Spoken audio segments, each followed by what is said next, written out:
Hello everyone. Welcome to chapter 219 of The Last Thoughts of a Busy Mind. This one titled Memoirs of the War, Part 5. Remember when I did part 1 and I said I hope there wouldn't be a part 2? Now we're on part 5. This one is recorded a week after the last one. And for my drink, though, I have something special for those of you who've been with this show for a long time. You probably remember for the first 2-3 years of the show, I've talked of a very special drink. That is instant drink powder, which I used to jokingly call radioactive powder because it had a very strong color and a very specific, strong taste. Now, this isn't that same brand that I used to buy, but I did find a couple of packets of it in a supermarket in Tabriz, so I bought them, and it is a blast from the past. This one is sour cherry flavor, and genuinely, it's not good. To be honest, the ones that I used to drink weren't good either. I think it's an addiction. Who knows? But yeah, well, we've had more than a week of the ceasefire, and I'm not saying life has returned to normal because it hasn't. It genuinely hasn't, and things are not very good. Things are still very bad. But there are other things happening, I still don't see a way out to continue from last week. And there has been a blockade by the United States of the Hormuz, the Strait of Hormuz. And at the same time, they've closed it off. The Islamic Republic has closed it off. So we are in a game of chicken, basically. And who knows what will happen. I am worried, though, because the deadline is coming to an end. And the pedophile president of the United States might want to, bomb us again and hit our infrastructure. Because, as we've said many times before, and remember, it's always true, he doesn't give a shit about us. He genuinely doesn't care. All 90 million people in Iran can die, and he wouldn't care. It's just that. That simple.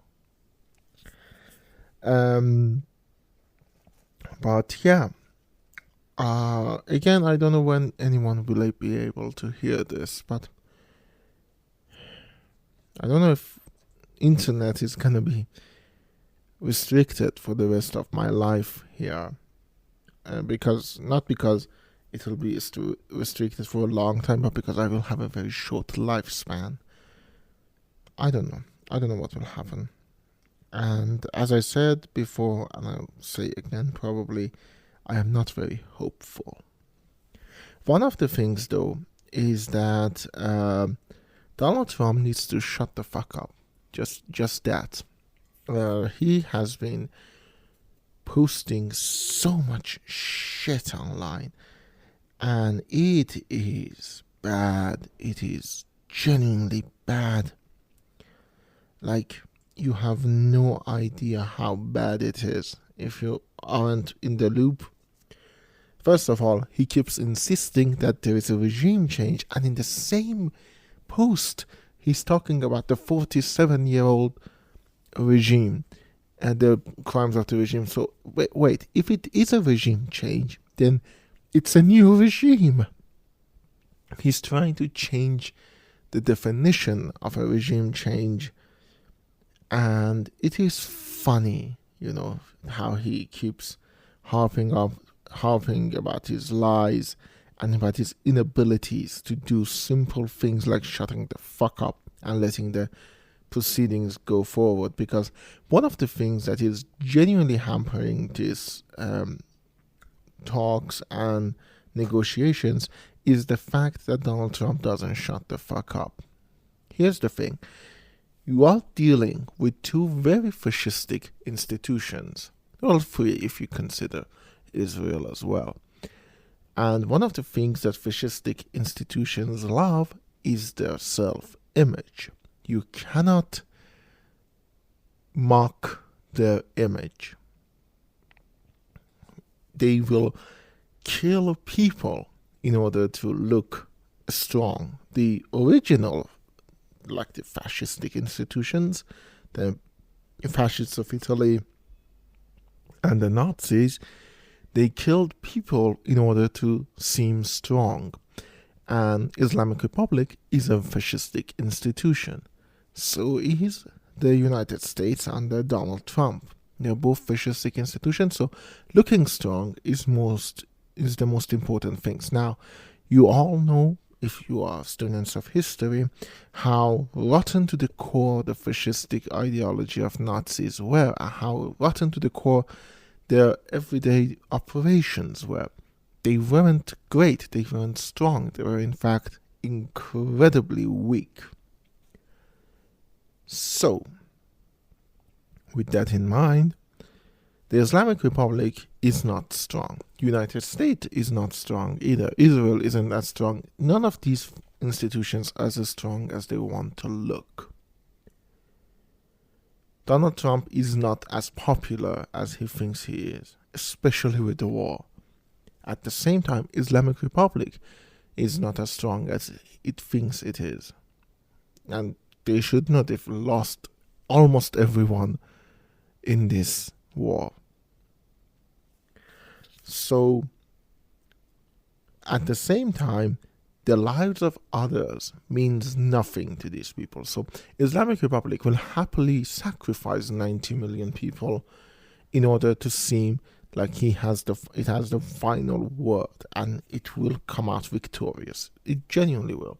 At the same time, United States will sacrifice us 90 million people and many more Americans as well, because I know that's the only thing that gives Americans pause is the fact that their own lives might be at risk.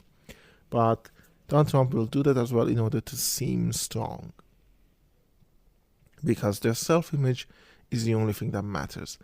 And Trump has been routinely demeaning the self-image of Islamic Republic, and so they will become like bickering children trying to say whose dick is bigger. So yeah, if Donald Trump would just shut up.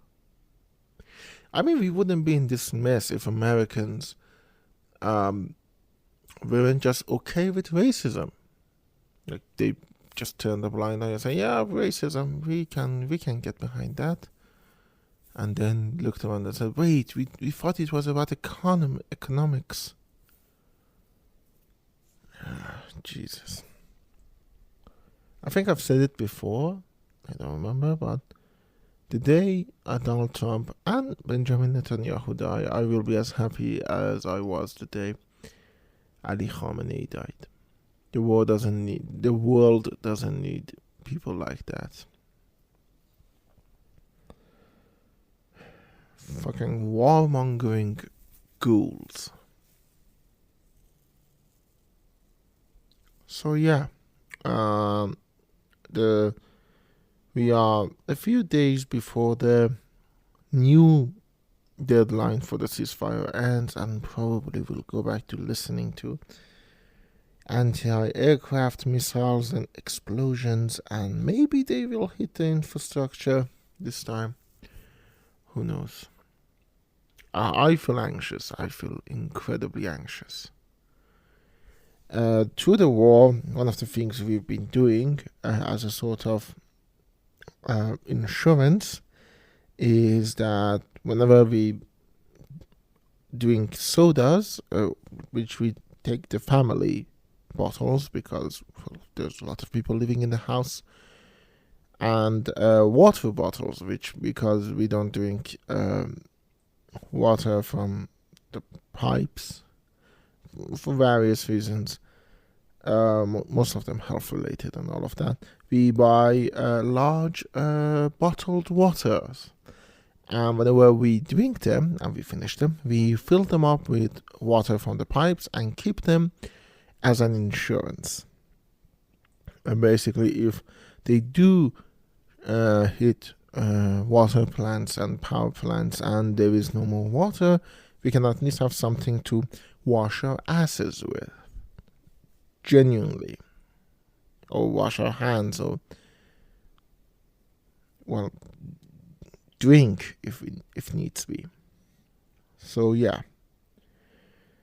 And that's something we've been doing since the start of the war in Tabriz, where I am right now. And so I have OCD. I've talked about it a lot, especially in the earlier seasons, not as much in the later seasons because it's not something you want to harp on about, but I have OCD.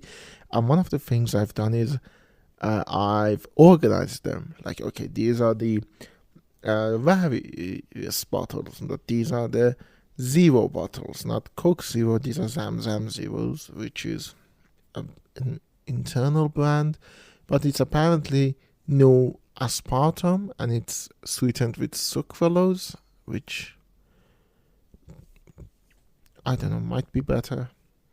I don't know. It's just, it tastes different and tastes not too bad. And they have the orange flavor, like Fanta Zero, which I probably is something out there. I haven't seen it, but yeah, I get tired of the same old Coke Zero.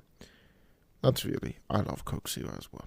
But anyways, these are the zero bottles. Then these are, we're doing two different brands of bottled water. These are Aquafina and these are water. So I've put them in different sections of the bathroom where we might need them. And whenever I go in, especially now with the other deadline in on the way, I feel just sadness and anger and despair. I feel anger because the fact that in this day and age, after all of the things that humanity has gone through, something like this can happen, and the only thing that stopping this madman, this little errant child, or better description would be an old man with dementia, but sadly it's most power in the world, the only thing that's stopping him is his own diseased adult brain. The fact that the world is powerless, or, okay, that would be unfair and kind of unjust to say.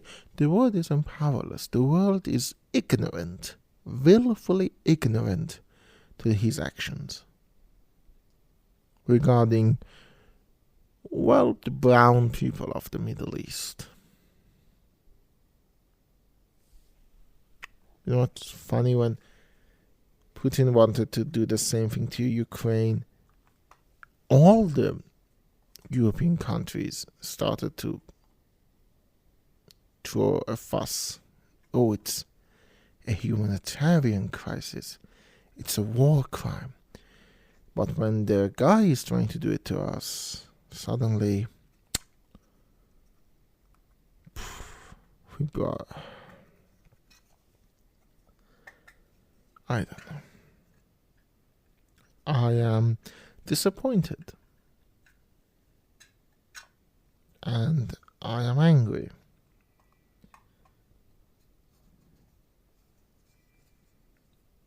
I want all of them to die.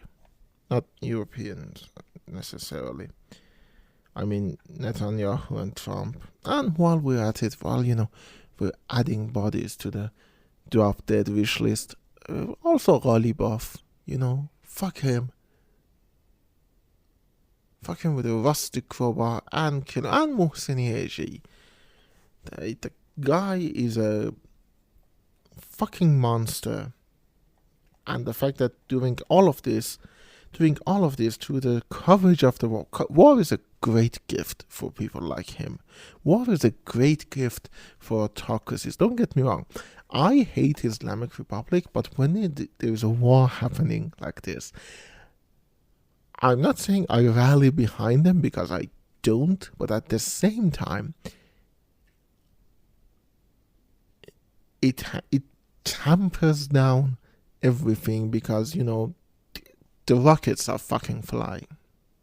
So all of the things that happened in 2009, even before that, in 1998, in 2001, in 2019, in 2022, in 2024, I think the next one was, in 2026, all of the little movements, or everything that has been going towards, every time the people voiced themselves, everything that was happening was fucking thrown away, because a madman couldn't sit on his big red butt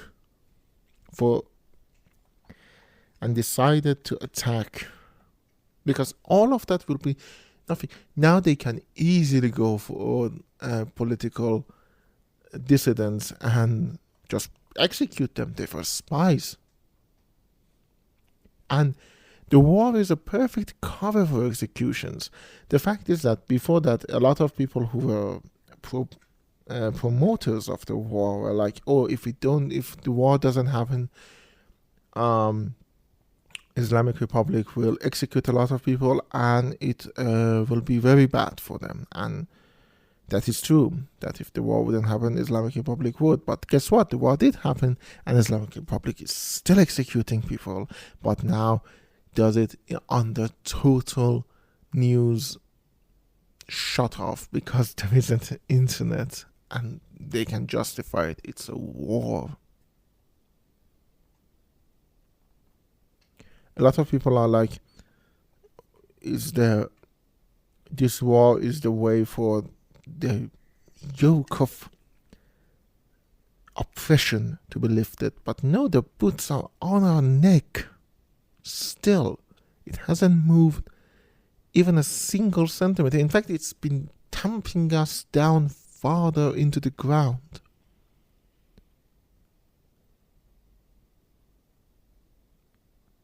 But with the added thing that there is also rockets that might make us just casualties of war.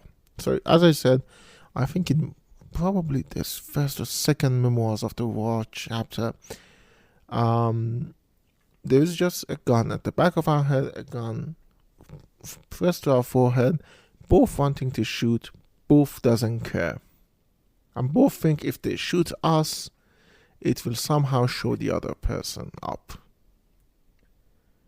Whether it's Islamic Republic bullets, or Israeli rockets, or American bombs, we are the ones who are being fucked.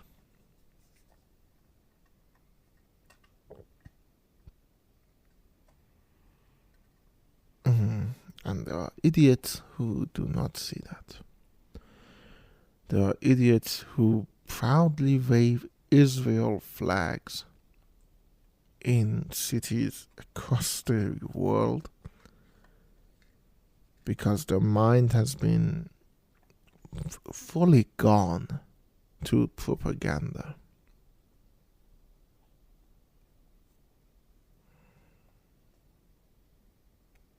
Fuck them. Fuck everyone. I am sad, don't get me wrong, I am very sad. And I'm tired.